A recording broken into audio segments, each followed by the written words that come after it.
Alright, so aku baru balik dari Thailand. Aku ada beli bun ni. Video sebelum ni aku ada review bun ni juga, tapi yang tu adalah milk bun. Pada video hari ni aku nak review pasal butter bun. Ni kakak aku yang suggest kan. Kakak aku cakap memang sedap bun ni. Kalau korang datang Thailand, korang memang wajib pergi 7E dekat sana. Okay, dia ada jual lah bun ni. Okay, okay, dalam dia macam ni. Macam durian pun ada. Okay, dia kuning macam tu sebab dia butter. Dalam dia macam tu.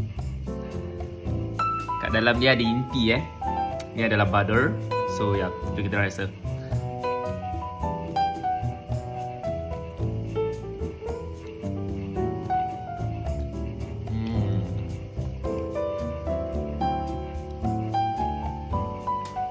Sedap weh. Roti dia dah lah lembut. Okay, lepas tu nak cakap manis tu tak.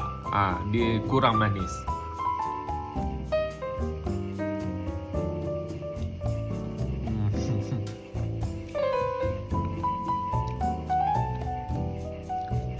Sedap weh. Kalau makan tu dia cair dalam mulut tau.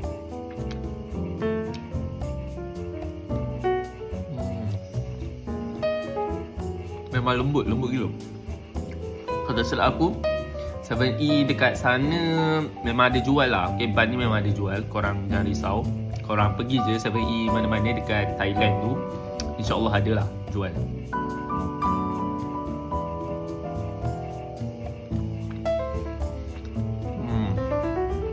Sedap weh. Korang jangan risau, of course ada halal lah. So ya, korang boleh try, okay? Kalau korang datang Thailand, korang pergi dekat 7E dekat sana and korang boleh try, okay? Bun ni memang wajib try, memang sedap.